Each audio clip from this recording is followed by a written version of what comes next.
Oiê, eu tô aqui para apresentar o terceiro vídeo do segundo módulo do projeto HNF Libata, Filosofia em Território Virtual.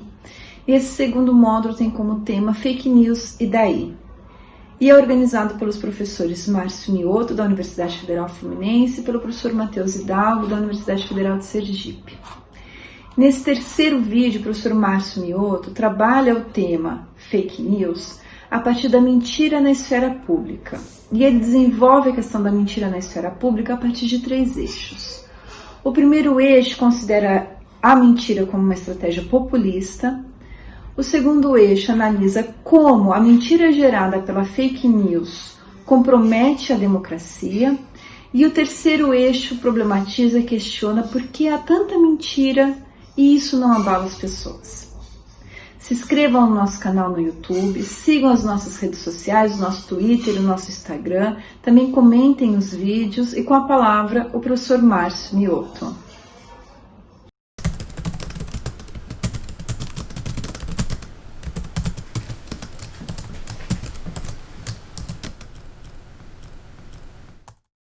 Então, boa tarde a todos. Esse é o terceiro vídeo do módulo Fake News e daí, no qual estamos encarregados, né, eu e o professor Matheus Hidalgo. Como se pode ver, eu preparei aqui um pequeno slide, né, ali um endereço online contendo todos os dados do nonosso projeto, hnflibata.webnode.com. Vocês podem ver também, né, ali abaixo, no link abaixo, né, tem vários links, né, abaixo do vídeo. E também, como se pode ver no slide, no link abaixo, a bibliografia com várias publicações atuais e constantemente atualizada. Tem várias coisas ali que a gente usou nos nossos vídeos, que vai usar também, e que vale a pena ver a referência, vídeos, documentários, livros, né, uma bibliografia que a gente está alimentando, né? Então, enfim, esses links aqui, né, esses 2 links que referem à bibliografia também estão abaixo do vídeo. Valendo a pena notar, enfim, dizer novamente que é uma bibliografia que está se produzindo, né, a cada dia aumenta mais, porque se refere a coisas muito recentes e muito atuais. Então, assim, como se pode ver no painel seguinte, né, cada um dos vídeos, né, que a gente gravou se refere a um assunto em particular. Então, por exemplo, no primeiro vídeo ali, né, intitulado O Problema das Fake News, né, a gente tentou colocar o próprio problema, inserir o problema das fake news. Então, usando alguns exemplos lá naquele vídeo, a gente demonstrou como que, enfim, como que as fake news são algo mais do que simples brincadeiras de WhatsApp, né, ou mostras de indignação, né, WhatsApp, Facebook, etc. E algo mais, né, do que compartilhamento de indignações e brincadeiras, que no fundo seriam falsas, né? Então fake news, né, a gente realçou ali, né, que as fake news são algo assim, que todo mundo de algum modo já sabe, né? Muitas vezes elas fazem parte de estratégias políticas visando erguer ou derrotar, né, certos candidatos ou certas causas políticas, né? Então ali no segundo vídeo, sobre as definições de fake news, a gente colocou algumas, enfim, trabalhamos a própria definição, as relações das fake news com as mídias, as relações das fake news com a digitalização, a internet, mostramos como que elas, né, deslocaram várias funções e papéis da própria voz pública, né? Então a imprensa tradicional, ela não é a mesma, né, não é mais a mesma, né? E o fenômeno das fake news demonstra que, que existem fontes de informação não convencionais e muitas vezes essas fontes de informação são mais rápidas, mais presentes, mais numerosas, mais próximas e por vezes até mais confiáveis, né? O povo acreditando que determinadas notícias, né, determinadas fontes são até mais confiáveis do que as da imprensa. Então, nesse vídeo, como se percebe ali mais acima, eu vou enfocar uma questão particular, né? Então, o papel das fake news na esfera pública, no debate público, né, no exame dos fatos, né, e as razões que levam as pessoas a decidirem sobre o futuro, né? Então, tá ali, né, ó, nessa fala de hoje são 2 temas. Primeiro tema importante, né? Como que a mentira, como que as notícias falsas, as fake news, têm vantagem sobre a verdade factual e como que né, as fake news destroem as bases da democracia. Né? E o segundo tema que a gente vai trabalhar agora é como as fake news estão ligadas a estratégias de big data, de tecnologia, de redes sociais, que estão deslocando toda a discussão política até de formas que ainda pouco esclarecidas, inclusive. Né? Então serão esses dois temas. Né? Então, para trabalhar o papel das fake news, né, na esfera pública, eu vou começar com uma questão que eu mencionei nos outros vídeos. Né? Então essa questão é de que as fake news, elas não se resumem a piadas apenas ou palavras de indignação compartilhadas nas redes sociais. Né? Muitas vezes as fake news compõem estratégias políticas. Né? E todo mundo aqui sabe que certos políticos empregam notícias falsas até com certa frequência. Né? Sabendo, né, a gente viu isso no último vídeo, né? Sabendo que, né, notícias falsas podem ser muito mais rápidas, né, elas têm um impacto mais rápido, elas podem ser mais presentes, às vezes até mais confiáveis. Uma notícia muito curtida, alguém de confiança passa a notícia para nós e a notícia é falsa, né? Então essas notícias falsas podem ser muito mais confiáveis até do que os veículos de imprensa. Então notícias falsas são usadas tanto para promover políticos quanto para derrubar políticos. Né? Então é isso que, né, a gente vai focar, e olhe só, né, como é que a coisa vai se desenhando. Né? Que quem usa notícias falsas, quem usa fake news, acaba fortalecido. O político que usa fake news, ele acaba se fortalecendo de várias formas. Né? Então, por exemplo, ele consegue negar fatos científicos, consegue promover desconfiança contra instituições de verdade, né? Tais como a universidade, a imprensa e outras instâncias independentes. Né? Consegue fazer o povo acreditar que existe alguma espécie de inimigo interno ou externo, o marxismo cultural, a esquerda, o socialismo, os negros, os imigrantes e etc. Né?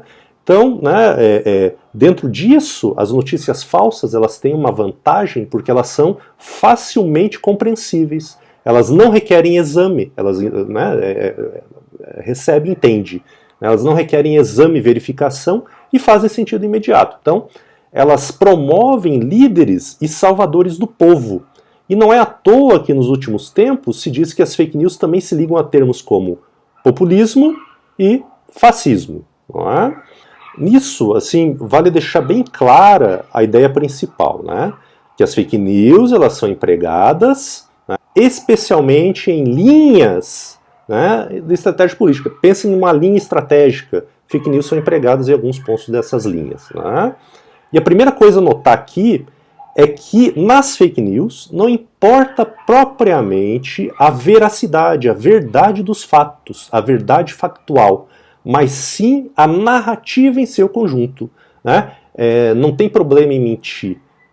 A grande questão é que a narrativa é mais coerente. Então, nas fake news, não há tanto interesse sobre a verdade dos fatos, né? Mas muito mais como a verdade ou a mentira pode favorecer a ação ou certos efeitos estratégicos, né, de uma linha política. Então, aí que está a grande coisa, inclusive porque a gente vê tantas fake news e elas não acabam, e elas, enfim, elas não desmentem no todo, né, o político mente e ele continua lá no lugar dele. Né? Então, por que isso? Porque as fake news, elas são pontos dentro de uma estratégia, elas não são a estratégia inteira, mas são pontos que fazem parte dessa estratégia. Então vamos ver alguns exemplos aqui. Né? Uma das fake news que ficou mais conhecidas, né, na história, lá na época da eleição do Trump nos Estados Unidos, é a do Pizzagate. Então, os republicanos bombardearam os democratas, bombardearam a esfera pública com notícias de que os democratas são ruins, são do mal, e inclusive que eles são ligados à pedofilia. Né? Então, após uma campanha de fake news dizendo que os democratas mantinham uma rede de pedofilia e de prostituição com uma sede numa pizzaria lá chamada Cometa Ping Pong, o nome da pizzaria. Né? Então, após uma campanha, né, estavam dizendo, não, existe uma rede de pedofilia, essa rede de pedofilia, ela tem sede lá na pizzaria, e essa pizzaria, ela tem, né, essa rede tem a ver com políticos do Partido Democrata. Então, essa notícia falsa, ela circulou, né, de tal modo, né, que um homem um dia chegou na pizzaria, invadiu a pizzaria com um fuzil e atirando. Então, novamente, né, olha a ideia, né, e olha o que está em questão. Não se trata, nesse caso, de vincular uma verdade factual. A fake news ela não vincula uma verdade factual.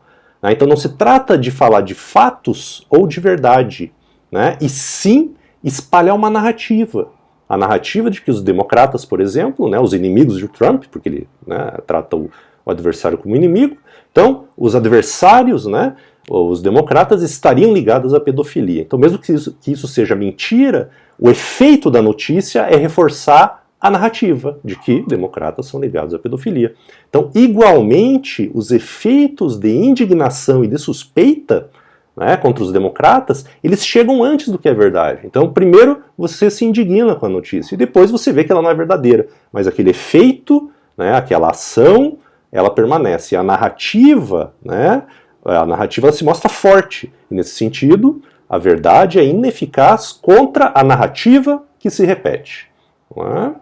Outro exemplo também, esse exemplo de 2019 no Brasil, né, de que as universidades públicas só causam balbúrdia. Então, essa declaração causou um monte de fake news em torno das universidades públicas. Então, após declarações lá do ministro da Educação, aparecem inúmeras imagens denunciando que as universidades brasileiras elas só causam balbúrdia. Né? Então, supostas pessoas peladas, plantações de maconha, né? Uma série de notícias que foram todas desmentidas ou mostradas como parciais. Né? Elas inundaram, né, o WhatsApp, o Facebook, todas as redes de indignação.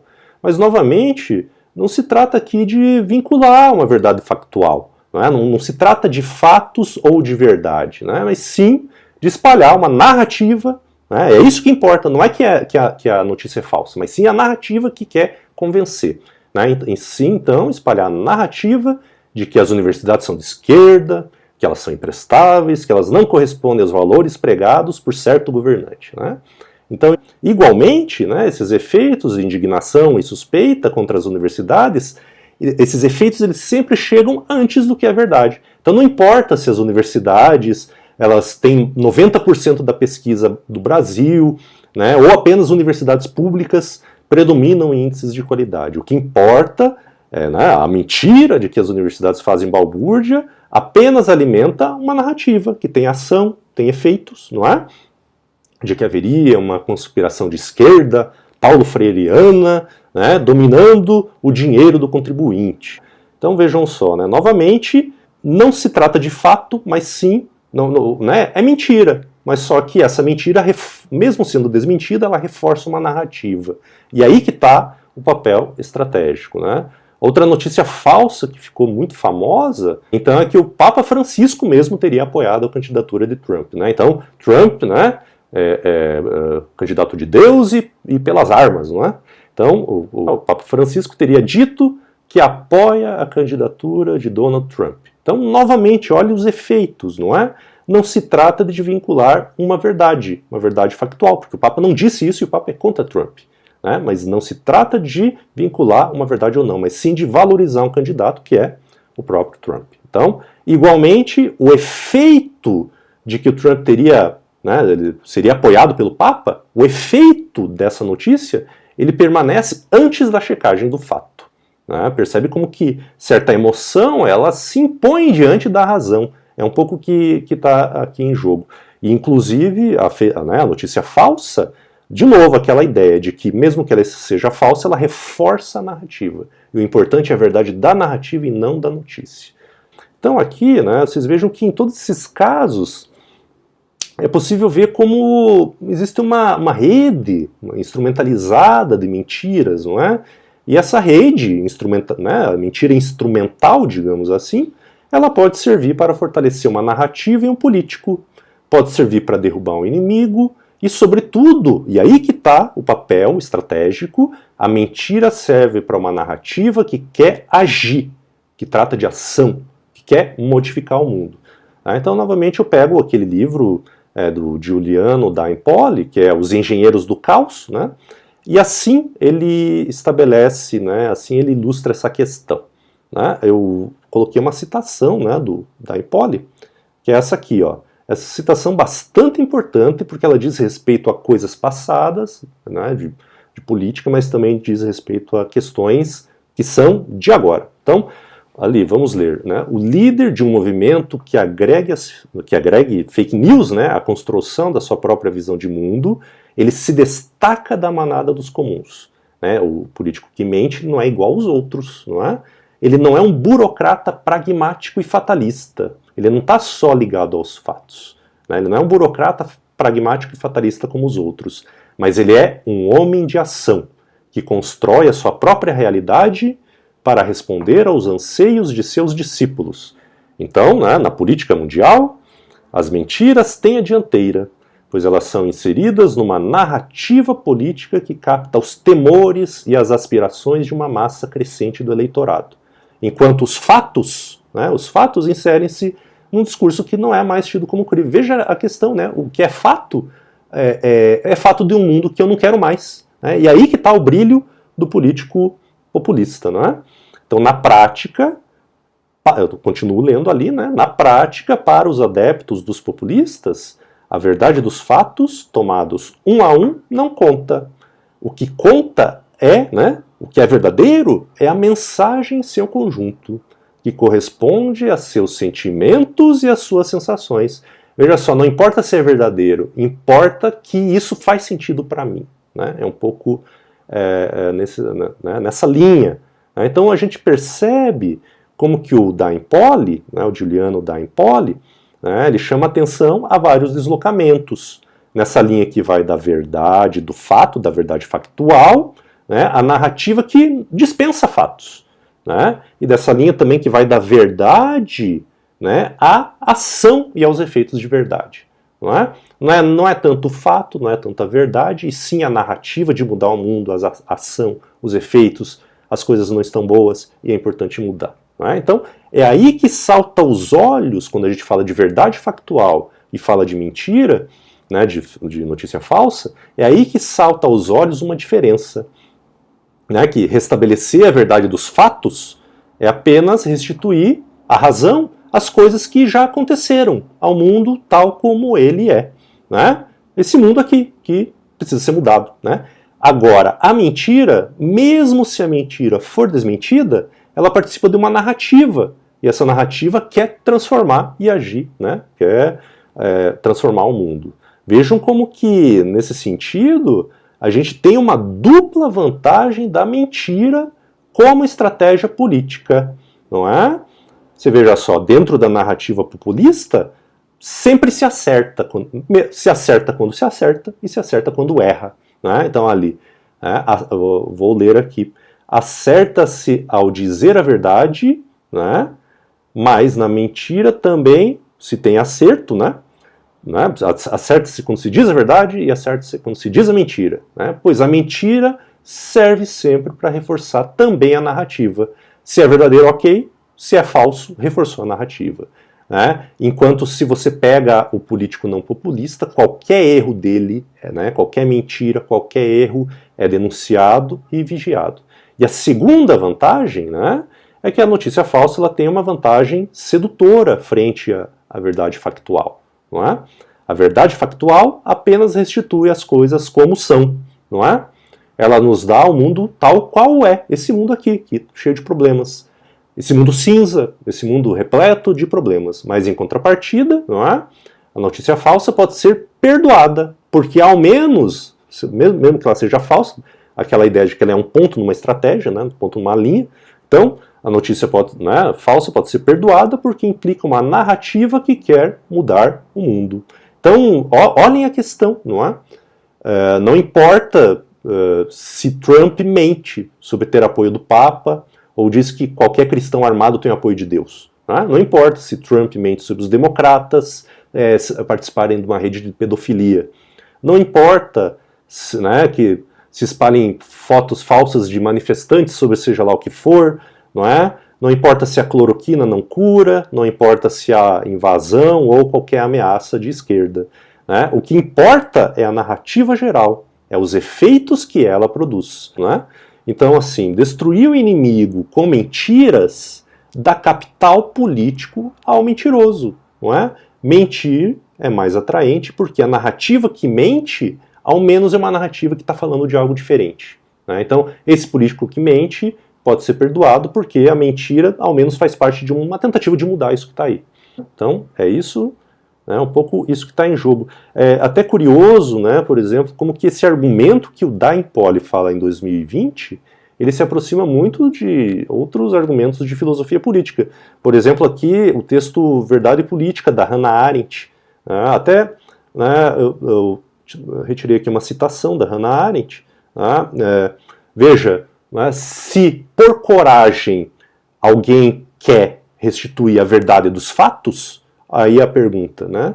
Por que então não se aferraria um mentiroso às suas mentiras com grande coragem também?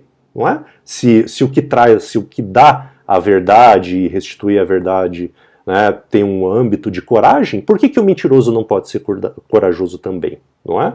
Então, sobretudo em política, né, onde o mentiroso, continuo lendo ali, o mentiroso poderia estar motivado pelo patriotismo ou por algum outro tipo de legitimidade parcial grupal.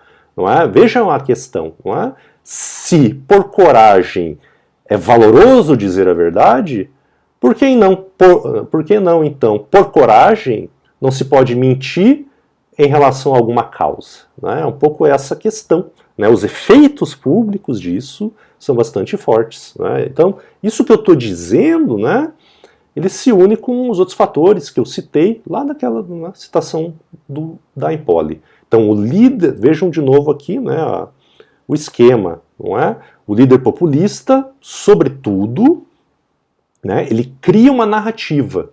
E essa narrativa do líder, não é? Ela captura o temor e a emoção da massa. E essa narrativa que captura, né, por que captura a emoção? Por que eu me identifico? Porque essa narrativa faz sentido para mim, faz sentido à massa. Né? Então, até como diz o Jason Stanley, não é? Que é um outro filósofo que a gente vai ver aqui, se há uma rede de pedofilia entre os democratas, né, se as pessoas acreditam que há uma rede de pedofilia entre os democratas, então faz sentido invadir uma pizzaria com um fuzil. Né? Do mesmo modo que a gente podia dizer, não é? Se as universidades públicas fazem balbúrdia, não é? Faz sentido duvidar da ciência, faz sentido fechar a universidade, faz sentido privatizá-las. Não é? A questão não é a mentira, não é a falsa notícia, a questão é a narrativa de fundo. Não é? Se o STF é contra o governo porque supostamente defenderia a esquerda, então faria sentido fechar o STF. O problema é que isso não é real, embora reforce uma narrativa. Não é? Então, isso tudo é obviamente mentira. Mas é aí que brota a vantagem do mentiroso. Né? Toda mentira ela pode ser desculpada porque faz parte de uma estratégia, de uma narrativa, não é, de fundo. Não é? Então, né, é assim que a estratégia populista ela pode torcer a democracia. Né? Ela pode realizar dentro da democracia questões que não são democráticas ou que resvalam com questões não democráticas. É aí que mora o perigo. Então agora eu pego aqui o Jason Stanley, não é? Que ele escreveu Como o Fascismo Funciona, não é? Então, o Jason Stanley, não é? Ele cita, como diz, né, o Jason Stanley, a narrativa populista ou fascista, ela solapa, ela acaba, ela desfaz conjunto básico e compartilhado de premissas sobre o mundo. Olha só o que isso significa, né? Com isso, né, o Jason Stanley está tentando falar do que é a democracia. Que a democracia, ela é, ou ela deveria ser pelo menos, né, a esfera do mundo público, do mundo comum, né, o mundo no qual os homens livres podem examinar seus juízos, né, e compor os seus juízos com os outros e estabelecer regras em comum. Então, para ser livre, é preciso criar critérios, não é, para uma vida em comum com todos os outros homens livres, sem o que o homem perde a sua própria liberdade. Então, olha a questão, democracia é compartilhar um mundo comum, racionalmente. Isso implica a base do que poderia ou deveria ser a democracia. Não é? Mas agora, se prevalece a mentira, não pode haver liberdade, não pode haver voz independente, né? Mas apenas a voz que seja afinada ou não afinada com a narrativa. Né? Dá para se perceber como que essa narrativa que permite a mentira, ela solapa, como diz o Jason Stanley, uma série de critérios básicos da democracia, que é o fato de que as pessoas podem ser livres e expor as suas opiniões, né, e compor jogos de verdade que fazem com que os fatos se imprimam, sim, como, né, verdadeiros e orientando a vida pública. Então, vejam só, né, é por isso que, para o populista, as instituições independentes e ligadas à verdade factual, elas precisam ser combatidas, né, direta ou indiretamente, não é? Né, com fatos, né, essas instituições independentes, elas oferecem outras linhas possíveis de ação. Elas não estão necessariamente alinhadas com a narrativa que a gente encontra no populista. Não é à toa, né, que nos últimos anos se vê tantos ataques às universidades, ataques à ciência, à imprensa e também ao judiciário, que são todos, né, são todas instituições independentes e ligadas a algum tema sobre a verdade, não é? Por exemplo, o judiciário, que, né, também deve, ou deveria, pelo menos, julgar fatos segundo regras da Constituição, e não conforme certos governantes querem, não é? Então, vê-se bem porque essas instituições, elas são tão atacadas, né, essas instituições independentes, elas são tão atacadas com mentiras, porque oferecendo fatos e evidências, não é? Elas fogem do controle, não é? E mostram, de um jeito ou de outro, que a narrativa do populista cai na mentira.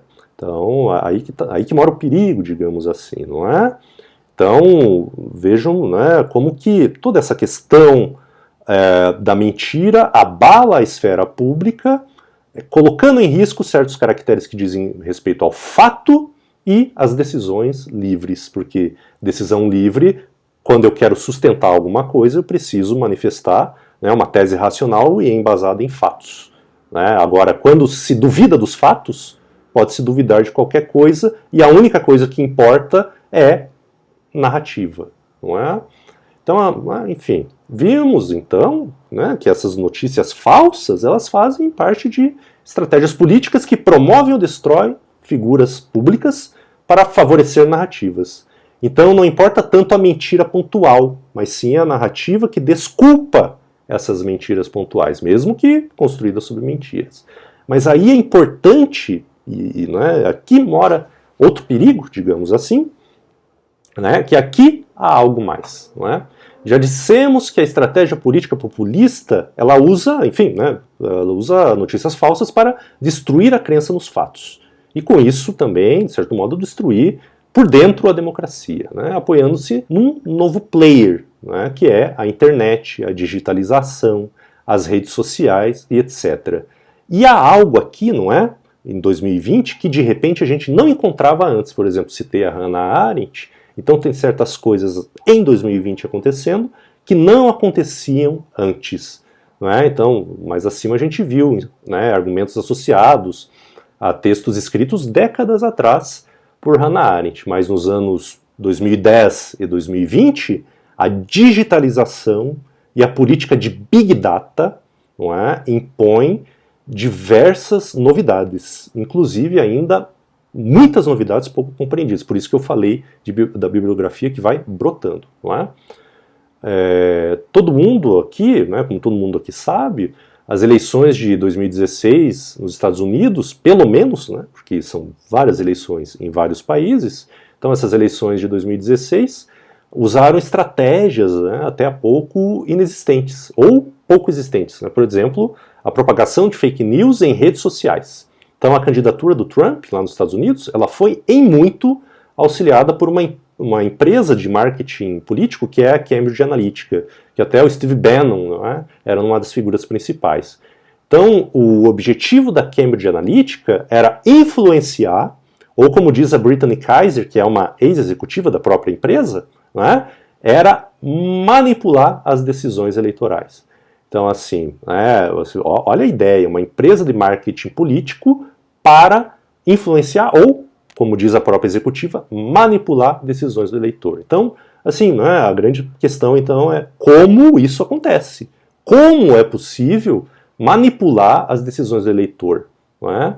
Você veja só, é possível fazer essa manipulação com estratégias, e aí que eu entro até no próprio linguajar da Cambridge Analytica. Então é possível fazer isso, né, com estratégias localizadas, com targeting de rede social.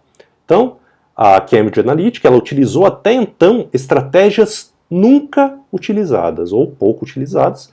E para começar esse assunto, eu separei aqui um gráfico, que é um gráfico promocional da própria Cambridge Analytica. Então, vamos dar uma olhadinha nesse gráfico aqui, ó. Vejam só como que tem esses 3 itens ali, não é? E embaixo, né, behavior change, né, a mudança de comportamento. Então, como se pode ver na imagem, o alvo de uma empresa de marketing eleitoral está bem explícito. É a mudança de comportamento do eleitor e não necessariamente a melhor discussão sobre o país. Olha a ideia, né? Marketing político não para questões políticas, mas para questões que atinjam o fim de algum político, não é? Então, não se trata de discutir fatos, não é? Mas sim de mudar comportamentos. Você veja que tem estratégias de mudança de comportamento, né, que podem ser muito mais eficazes do que essas longas e chatas discussões convencionais. Não é? Argumento, lógica, analisar conjuntura, isso é chato demais. Vamos intervir no comportamento, não é? Então, inclusive, o próprio eleitor já está cheio dessas questões clássicas, né? Olha a ideia. Se a velha política não deu certo antes, se ela nunca deu certo, por que daria certo agora? É um grande motivador para esse tipo de campanha também, não é?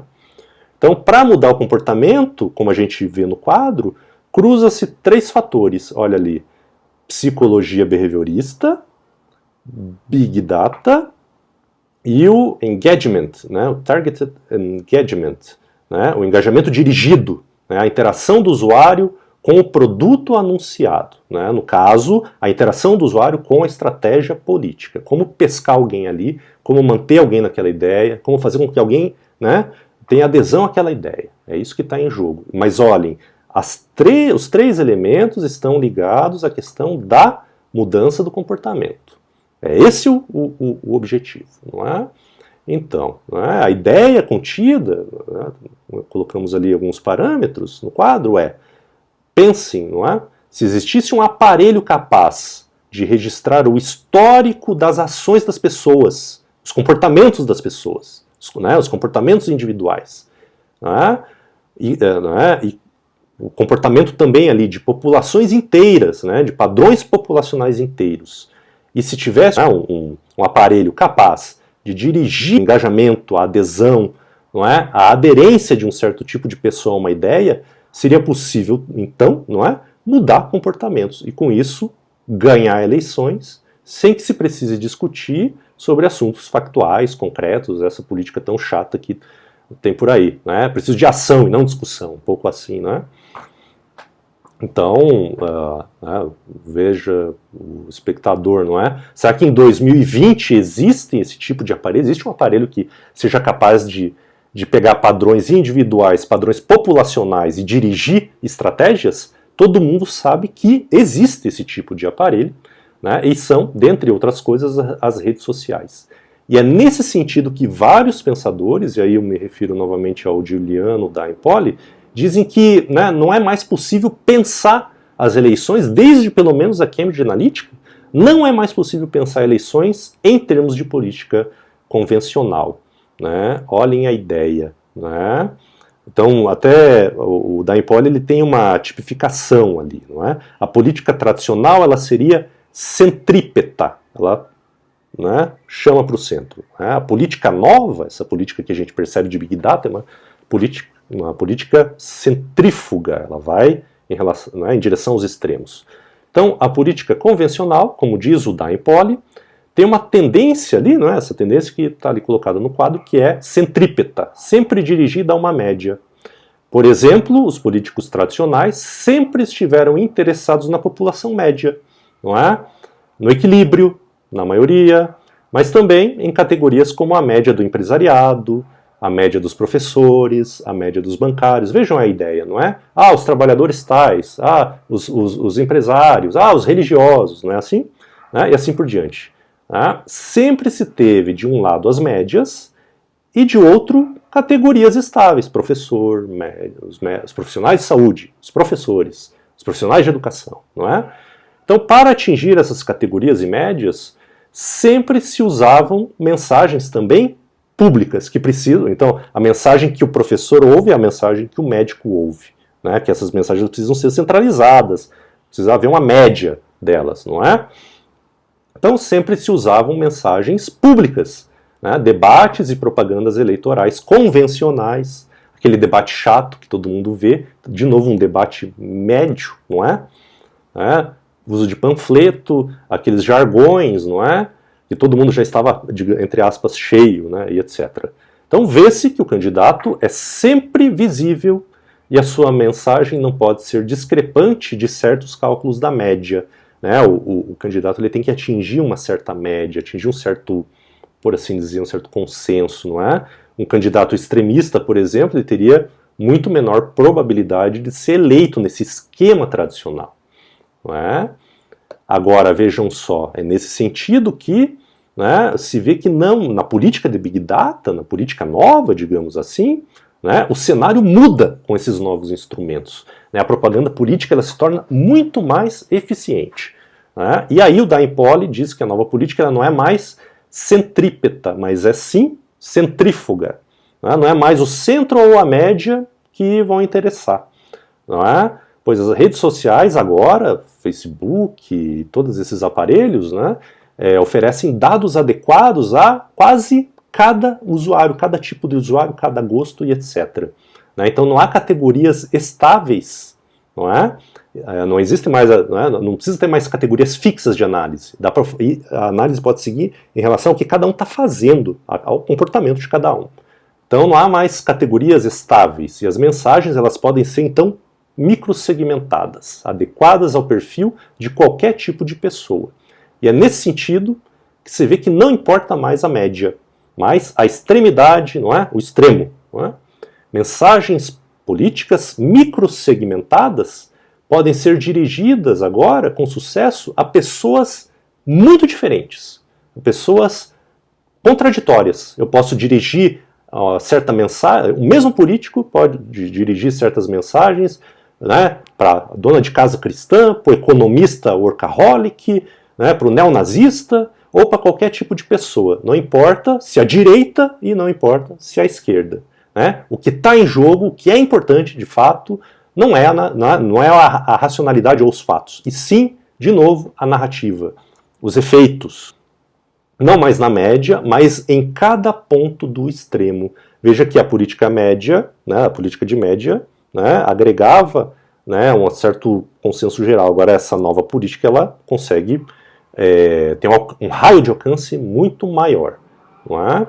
Por isso as mensagens, essas mensagens políticas que vão para cada setorzinho da sociedade, não é? Elas podem até ser microsetorizadas, elas podem ser indiretas, elas podem ser não públicas, elas podem ser não transparentes. O que um setor está vendo como propaganda política no Facebook pode não ser visto pelo outro setor. Enquanto na política anterior, as mensagens eram muito mais visíveis no geral, não é? Então, por isso é tão difícil rastrear as táticas populistas, não é? Porque elas envolvem aspectos que não são convencionais. Não é? Como rastrear a segmentação, né, a notícia segmentada para um setor e para o outro setor totalmente diverso.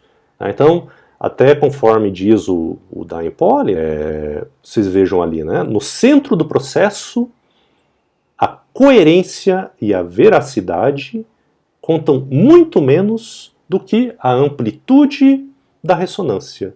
Não é? Vale muito menos a razão e os fatos e muito mais criar uma caixa de ressonância política, né, que cobre o espectro inteiro das opiniões, da esquerda até a direita.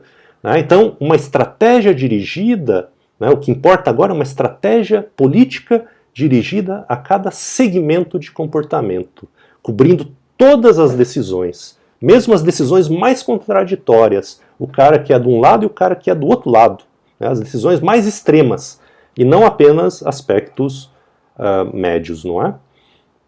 Então não é à toa, nesse sentido, que a política microsegmentada, essa política que vai em cada segmento, né, de Big Data, esse tipo de política ela chegou num momento muito, muito singular. aproveitou, ela encontrou uma deixa, uma bola quicando, né, que é o próprio voto de protesto. Não é? Se as pessoas, vejam só, num âmbito de indignação, não é? Se você tem um aparelho que captura ou que é capaz de medir os interesses das pessoas, o que é possível fazer, não é? Então, se as pessoas votam, né, veja nesse ambiente de protesto, não é? Se as pessoas votam por protesto, é porque muita coisa não está bem, né? As pessoas, enfim, estão descontentes.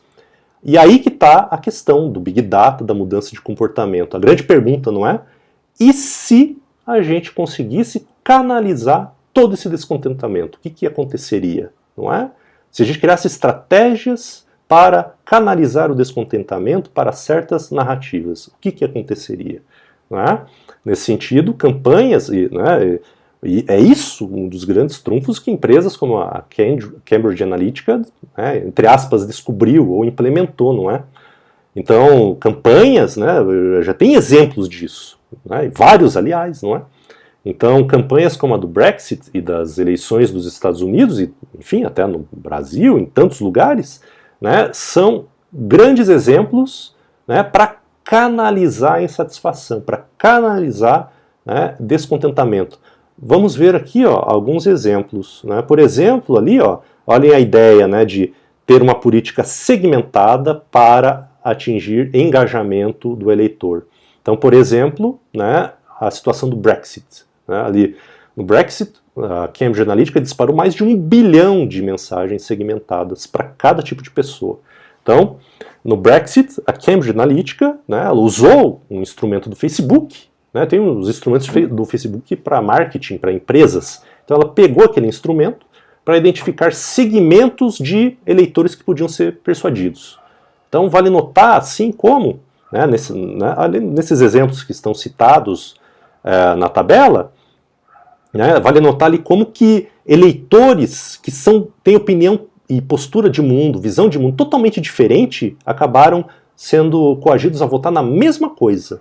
Né? Então, vale notar ali, né, como que, enfim, né, eleitores de espectros políticos e morais totalmente opostos receberam conteúdo dirigido, cada um recebendo o seu conteúdo, para tomar as mesmas decisões políticas.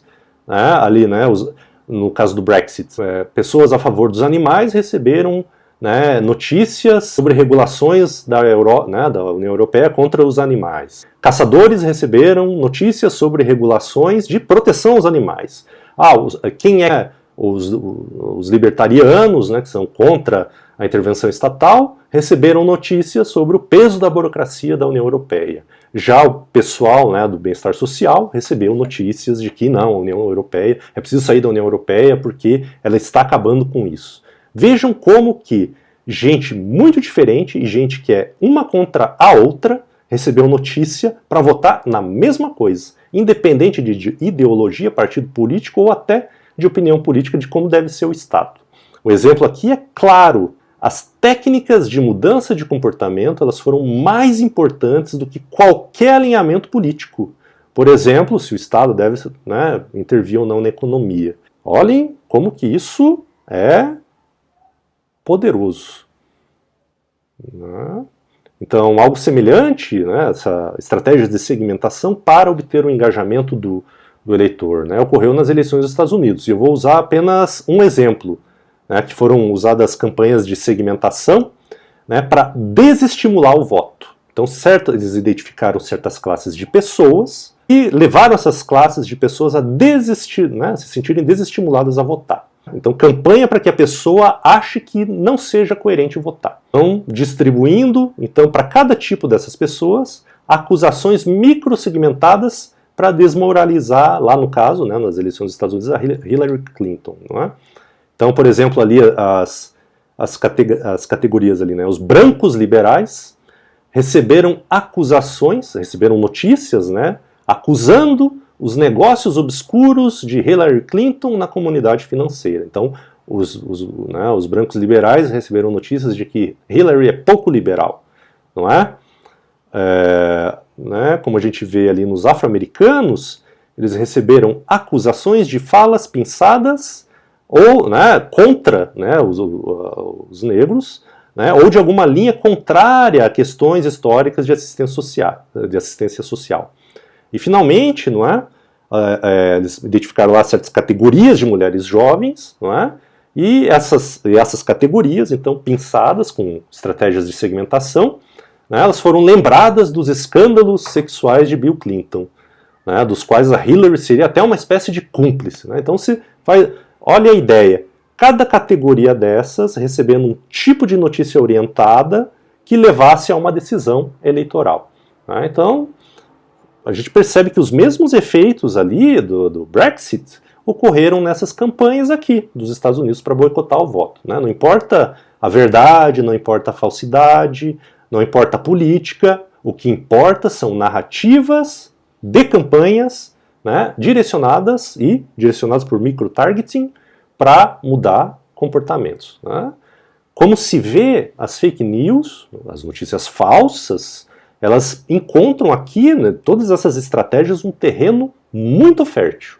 É? Simpatizantes da esquerda podem ser alvo de uma campanha que mostre como se os partidos se envolveram na corrupção. A pessoa de esquerda ela pode ser motivada a não votar porque acabou a esquerda. Né? Cristãos contrários à pena de morte e ao aborto, né, podem ser alvo de campanhas para escolher o político que seja a favor da pena de morte, mas contra o aborto. E também, por exemplo, rejeitar o político que seja favorável ao aborto, mas contra a pena de morte. Pessoas liberais, né, engajadas nas ideias do liberalismo, podem ser alvo de campanhas para escolher o político a favor do liberalismo financeiro, mas também a favor do autoritarismo político e moral. E assim por diante, não é? A nova política está acima das ideologias, acima dos partidos, né? E o político que se aproveitou disso, usando os instrumentos de Big Data, ele esteve, nos últimos anos, em plena vantagem. Né? Então, a grande questão que se coloca aqui, quais são, então, os efeitos das estratégias que empregam as fake news na esfera pública? Vocês vejam, a gente, né, vimos antes que elas ajudam a destruir a verdade factual e o debate político. Não é? E também, não é, apoiadas, então, né, essas estratégias ligadas a estratégias de mudança de comportamento. Questão de criar narrativas que seriam verdadeiras para além de qualquer fato. Nesse sentido, a gente tem, né, vários pensadores, né, e vários termos cunhados por alguns pensadores de hoje em dia, e inclusive até sobre certos políticos, que descrevem bem o que a gente está passando. Então, por exemplo, vejam só, né, como diz o Jason Stanley, de novo, né, no Como o Fascismo Funciona, enfim, ele retoma a velha noção de fascismo e ele define assim, né, como diz o próprio Jason Stanley, né, a gente está face a novos fascismos. E ele define ali, ó, como qualquer tipo de ultranacionalismo, no qual a nação é representada pela figura de um líder autoritário que fala em nome da nação. Vocês vejam outro termo bastante atual, que esse termo é empregado pelo Giuliano da Empoli. O Giuliano da Empoli diz que existiria, nos últimos anos, uma curiosa, olha o termo como é curioso, uma internacional nacionalista. Então, segundo ele, diferentes projetos autoritários nacionais tentam se justificar por estratégias internacionalizadas, como as de Big Data. Não é à toa que se vê em tantos países diferentes as mesmas estratégias repetidas. Agora, um outro termo que muito curiosamente parece descrever tudo isso que a gente falou é o termo de um político, que é o Viktor Orbán, da Hungria. Então, olhem a ideia, o que Orbán diz que a política dele representa.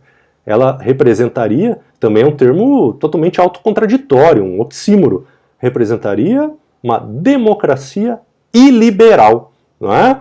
Você veja a ideia, e aqui essa citação são as palavras do próprio Viktor Orbán, o primeiro-ministro da Hungria. Então, segundo ele definindo o que é um Estado iliberal, uma democracia iliberal. Então, um Estado iliberal seria um Estado não liberal, que se não rechaça os princípios fundamentais do liberalismo como a liberdade, também não rechaça a liberdade e os princípios do liberalismo, mas também não faz da ideologia liberal liberdade, igualdade e fraternidade, o elemento central da organização do Estado, mas inclui um enfoque diferente, especial, nacional. Não é? Como que se miscuem, né, diversos termos que parecem autocontraditórios, inclusive, né? Uma democracia que supõe, então, liberdade e igualdade, mas uma democracia iliberal, não é?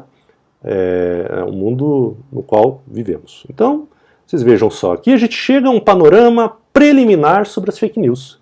Vejam que as fake news, elas mostram que chegamos numa época na qual, agora, né, quem define o remédio certo para alguém tomar não é mais o médico, é o político. Né? O político que define o remédio, por exemplo, para o coronavírus. Pois o cientista, ele seria merecedor de desconfiança porque participa de um complô de esquerda, por exemplo. Não é? Agora é o político que diz se as florestas são ou não queimadas ou como devem ser feitas as observações sobre as florestas. Porque os cientistas que fazem a leitura das florestas não incorreriam na sua narrativa. É uma época na qual o político é capaz de acusar a imprensa e criar uma rede de notícias próprias, alinhada com ele e alinhada com a realidade que ele quer criar. Né? Eis um mundo aqui no qual todo mundo é livre, mas livre desde que alinhado com certas políticas.